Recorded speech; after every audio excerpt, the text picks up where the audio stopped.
उत्पन्ना एकादशी व्रत कथा एवं पूजा विधि। भगवती एकादशी का व्रत सभी व्रतों में सर्वाधिक लोकप्रिय व्रत है। इस दिन भगवान विष्णु तथा भगवती एकादशी का पूजन बड़े ही श्रद्धा और भक्ति के साथ किया जाता है। हमारे पूर्वजों ने मास में दो दो एकादशी के व्रतों का धर्मशास्त्रों में विशेष महात्म्य बतलाया है।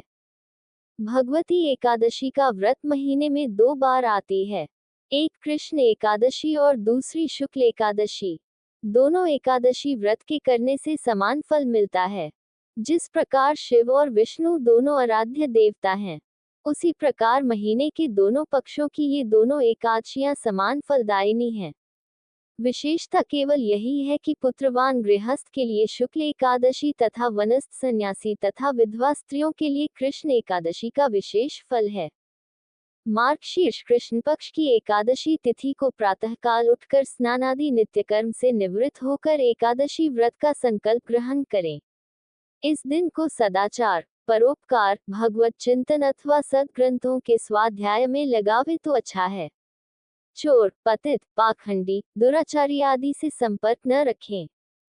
दोपहर को किसी नदी, तीर्थ अथवा सरोवर में विधिवत स्नान करें तथा क्रोध, लोभ, झूठ, पराई निंदा, धर्म निंदा, दिन का शयन, तांबूल भक्षण आदि का भी निषेध रखें। भगवान विष्णु और भगवती एकादशी के पूजन के बाद भोग चढ़ावें। ब्राह्मणों को भोजन कराकर आशीर्वाद लें और विदा करें। सूर्य अस्त होने के पूर्व किसी सत्पात्र को फलाहार देकर स्वयं फलाहार करें। रात्रि में भी यदि हरिकथा, कीर्तन आदि के द्वारा जागरण कर सके तो अत्युत्तम। दूसरे दिन प्रातःकाल स्नान एवं पूजनादि से निवृत्त होकर एकादशी की कथा सुने और किसी सत्पात्र को भोजन देकर स्वयं पारण करें। सतयुग में तारजंग नाम का एक दुर्दांत असुर था। उसका पुत्र मुर भी उसी के समान आत्ताई तथा परपीड़ित था। वह प्रचंड पराक्रमी और शक्तिशाली था। उन्होंने देवताओं को इतना सताया कि वे अमरावती से अड़कर भाग गए। सभी देवता भागकर विष्णु के शरण में गए और अपनी रक्षा की प्रार्थना की। भगवान विष्णु देवताओं की सहायता के लिए हमेशा तैयार रहते थे। भगवान विष्णु ने असुरराज मुर पर आक्रमण कर दिया। दोनों के बीच वर्षों तक युद्ध चलता रहा, पर असुरराज मुर ब्रह्मा जी की वरदान के कारण बार बार बचता रहा। वह अवध्य था, अतः भगवान विष्णु के अनेक प्रयत्नों के बाद भी बचा ही रहा। जब अधिक दिनों तक युद्ध करते रहने के कारण भगवान विष्णु थक गए, तो कुछ दिनों तक विश्राम करने के लिए वह युद्धभूमि छोड़कर बद्रिकाश्रम की एक दीर्घ गुफा में जाकर लेट गए। उधर मुर भी विष्णु को खोजता हुआ बद्रिकाश्रम की उसी गुफा में पहुंच गया, जहां भगवान विष्णु अकेले सो रहे थे। असुरराज मुर ने भगवान विष्णु को देखकर परम प्रसन्न हुआ। वह उनका सिर काटने के तरकीब में ही लगा था कि भगवान के शरीर से एक दिव्य तेजस्विनी कन्या उत्पन्न हुई। वह अत्यंत रूपवती थी। उसके अंगों की अनुपम छटा को देखकर मुर मुग्ध हो गया, किंतु कन्या ने दृष्टि पड़ते ही मुर को युद्ध के लिए ललकारा। उस कन्या के हाथों में भगवान विष्णु के अमोघ शस्त्र विराज रहे थे।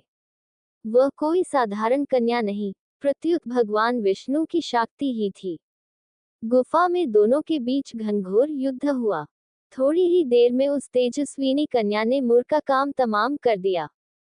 आते मुर के मारे जाने पर देवगण अत्यंत प्रसन्न होकर आकाश से पुष्प वृष्टि करने लगे। सर्वत्र उस कन्या का गुणगान होने लगा। कन्या की जय जयकार की ध्वनि की आवाज सुनकर भगवान विष्णु की निंद्रा टूट गई। उन्होंने जब भीड़ भाड़ देखी तो पूछा, ये सब क्या मामला है?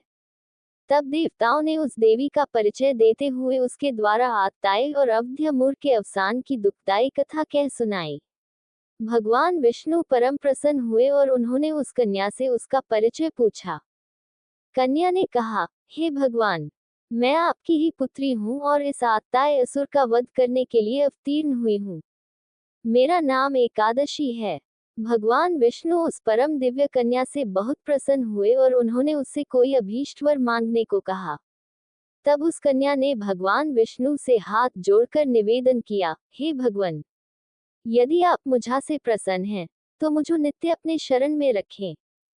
मुझे सभी तिथियों में प्रधानता दें। सभी तीर्थों के समान समस्त विघ्नों का नाश करने वाली बनाएं तथा सभी सिद्धियों की प्रदायत्री बनाएं। जो लोग आपके चरणों में भक्ति रखकर मेरे निमित्त उपवास रखें, उन्हें सब प्रकार की सिद्धि प्राप्त हो। भगवान विष्णु ने एकादशी की प्रार्थना स्वीकार कर ली।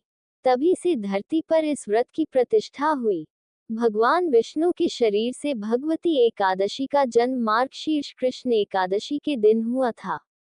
अतः अगहन की इस कृष्ण एकादशी का नाम उत्पन्ना एकादशी पड़ा है।